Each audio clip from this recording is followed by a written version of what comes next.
দুনিয়াতে আসার সিরিয়াল আছে, যাওয়ার কোনো সিরিয়াল আছে? যাওয়ার কোনো সিরিয়াল নাই। আর মৃত্যু এমন একটা শব্দ যে মৃত্যুর স্বাদ প্রত্যেককেই গ্রহণ করতে হবে, কোনোভাবেই মৃত্যুর হাত থেকে রক্ষা পাওয়া যাবে না। যাবে? কোনোভাবেই নয়, কোনোভাবেই নয়। মৃত্যুর হাত থেকে বাঁচার জন্য কত আল্লাহর নাফরমান বান্দারা কত ধরনের চেষ্টা করছে, কিন্তু মৃত্যুর হাত থেকে বাঁচে নাই। কত ক্ষমতাধর এই পৃথিবীর জমিন থেকে বিদায় নিয়েছে, দুনিয়াতে চিরদিন থাকতে পারে না। এই কথা বলেন ঠিক না? ঠিক। নমরুদ কি কম ক্ষমতাধর ছিল? সারা পৃথিবী সে রাজত্ব কায়েম করেছিল, সারা পৃথিবীর উপরে সে বাদশাহী লাভ করেছিল, সারা পৃথিবী সে শাসন করেছে, নিজেকে খোদা বলে দাবি করেছিল, আনা রাব্বুকুমুল আ'লা। তারপরেও কিন্তু সে দুনিয়াতে নাই। কথা বলেন। বড় জিল্লতির সাথে ছোট্ট একটা ল্যাংড়া মশার আঘাতে নিজের পায়ের জুতা নিজের মাথায় আঘাতে আঘাতে তারই পায়ের জুতা দিয়া তার মাথায় আঘাত করা হয়েছে। এক সময় ওই জুতার আঘাতেই দুনিয়ার থেকে বড় বেইজ্জতির সাথে তাকে দুনিয়ার থেকে বিদায় নিতে হয়েছে। ফেরাউন নিজেকে কথা বলে দাবি করেছিল, সেও কিন্তু দুনিয়াতে নাই। লোহিত সাগরের পানি খাইয়া কাদো খাওয়া সুপায়া সুপায়া কাদোর মধ্যে খুশে ফেলে তাকে দুনিয়ার থেকে বিদায় করা হয়েছে। কথা বলেন। হামান নাই, ফেরাউন নাই, কারণ নাই, আবু জেহেল নাই, উতবা সাইবা নাই, যারা বড় প্রভাবশালী ছিল। জোরে বলেন, কি ছিল? বড় প্রভাবশালী ছিল। হযরতে মূসা আলাইহিস সালাতু ওয়াস সালামের মতন আল্লাহর প্রিয় মাহবুব বান্দাও কিন্তু দুনিয়াতে নাই। আজরাইলের গালে থাপ্পড় হয়েছিল, সুবহানাল্লাহ বলেন না? আজরাইলের গালে থাপ্পড় মেরেছিল। যখন আজরাইল এসে বলল, হে পয়গম্বর মূসা, আপনার জান কবজ করতে আসছি, আপনি অনুমতি দেন। হঠাৎ আজরাইলের মুখে জান কবজ করার কথা শুনে রাগ হয়ে গেছে। রাগ কন্ট্রোল করতে না পারে গালে আঘাত করছে আজরাইল। বুঝলেন না কথা? কি করছে? গালে আঘাত করছে। আজরাইল আলাইহিস সালাতু ওয়াস সালাম কিন কর্তব্য বিমূঢ় হয়ে গেলেন, আল্লাহর কাছে চলে গেলেন। আল্লাহ কার কাছে পাঠালেন? সে তো আমার অবস্থা এমন করে দিল। আল্লাহ পাক রব্বুল আলামিন ডাক দিয়ে বললেন, আয় আয় ও আজরাইল, আয় আমার কাছে আয়। আজরাইল আলাইহিস সালাতু ওয়াস সালামের চোখের উপরে আল্লাহ পাক রব্বুল আলামিন তার কুদরতি হাতখানা বোলায়া দিলেন। সঙ্গে সঙ্গে আগের মতন আপন অবস্থায় চোখটা ফিরে গেল, চোখ ভালো হয়ে গেল। সুবহানাল্লাহ বলেন। আল্লাহ পাক রব্বুল আলামিন ডাক দিয়ে বললেন, এ আজরাইল যাও, বেহেশতের ভিতরে যাও। বেহেশতের ভিতরে সবচেয়ে মোটা তাজা যে দুম্বাটা তুমি পাবা, ওই দুম্বাটা নিয়ে আমার পয়গম্বর মূসার কাছে যাও। মূসা পয়গম্বরকে বলো সে যেন এই দুম্বার পিঠের উপরে হাত বোলায়া দেয়। আজরাইল আলাইহিস সালাতু ওয়াস সালাম বেহেশতের মধ্যে থেকে দুম্বা নিলেন। মূসা পয়গম্বরের কাছে আবার আসলেন। এবার মূসা আলাইহিস সালাতু ওয়াস সালাম আজরাইলকে দ্বিতীয়বার এসে দেখা করার কারণে তিনি ভয় পেয়ে গেলেন। এবার বুঝি আমার রক্ষা নাই। আজরাইল আলাইহিস সালাতু ওয়াস সালাম বললেন, না না, ভয়ের কোনো কারণ নাই, প্রতিশোধ নেওয়ার জন্য আসি নাই। এই যে দেখতেছেন বেহেশতি দুম্বা, আল্লাহ নির্দেশ দিয়েছে আপনি এই দুম্বার পিঠের উপরে হাত বোলায়া দেন। হাত বোলায়া দেন, আপনার হাতের নিচে যতগুলি পশম পড়বে, যতগুলি লোম পড়বে, আল্লাহ পাক রব্বুল আলামিন তত বছর হায়াত আপনাকে দান করবে। আল্লাহু আকবার বলেন, আর চিল্লায় বলেন আল্লাহু আকবার। মূসা আলাইহিস সালাতু ওয়াস সালাম চিন্তায় পড়ে গেলেন।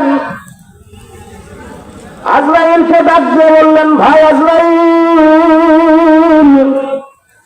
বুঝলাম আমার হাতের নিচে যতগুলি লোম আর পশম পড়বে তত বছর হায়াতের জিন্দেগি আমি পাবো। কিন্তু আমার জিজ্ঞাসা, এরপরেও তো আমাকে দুনিয়া থেকে বিদায় নিতে হবে। মুসা আলাইহিস সালাতু ওয়াস সালামকে আজরাইল জানায় দিলেন, ভাই কসম আল্লাহর, কুল্লু নাফসিন যায়িকাতুল মাউত সুম্মা ইলাইনা তুরজাউন। আল্লাহু আকবার বলেন। আজরাইল ডাকতে বললেন,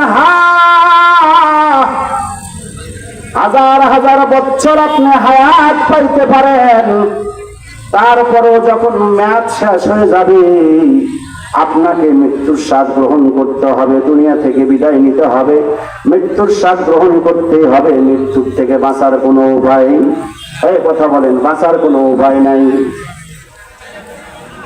আইনামা তাকুনু ইদরিকুমুল মাউত ওয়ালাউ কুনতুম ফি বুরুজিন মুশাইয়াদা।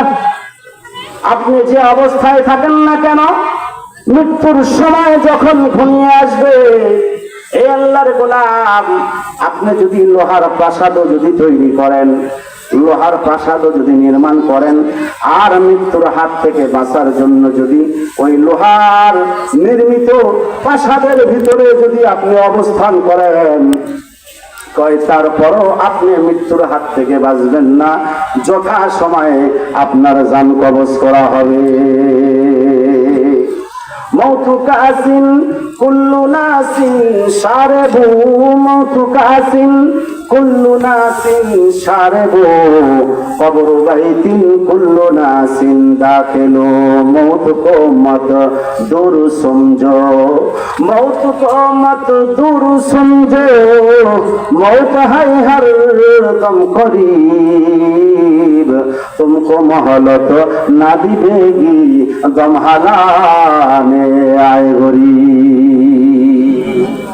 ए मुसलमान बंधुरे, কবি কত সুন্দর করে বলছে, হে মৃত্যু এমন একটা পেয়ালা, যে পেয়ালার পানি সবাইকে পান করতে হবে।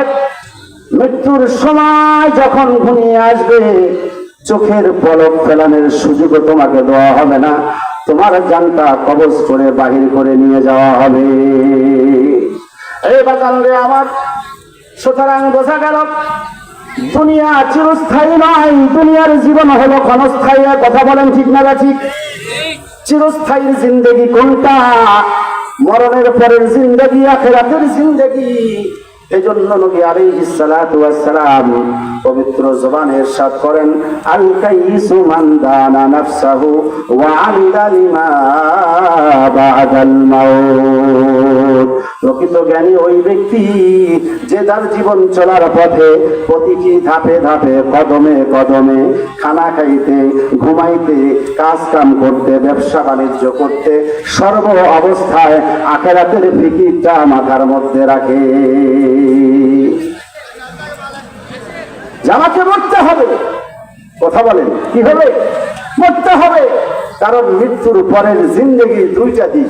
বলেন কয়টা দিক? একটা হলো জান্নাতি জীবন, আর একটা হলো জাহান্নামী জীবন। বলেন, একটা হলো জান্নাতি জীবন, আর একটা হলো জাহান্নামী জীবন। বন্ধুরে আমার, জাহান্নামী জীবন বড় কঠিন জীবন। এত কষ্ট, এত কষ্ট, যার কল্পনা করারও ক্ষমতা আমাদের নাই। কথা বলেন ঠিক না ঠিক?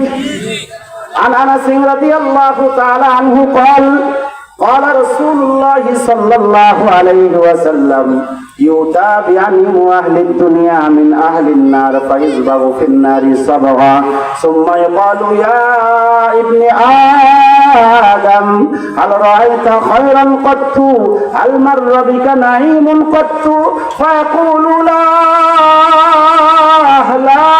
والله يا رب ويؤتى لشد الناس بوسا في الدنيا من أهل الجنة فيصبغ صبغة في الجنة ثم يقال يا ابن آدم هل رأيت بوسا قط هل مر بك شدة قط فيقول لا والله يا رب ما مر بي بوس قط ولا رأيت شدة قط الله أكبر বলেন আরো চিল্লালা আল্লাহু আকবার সাহাবী হযরত আনাস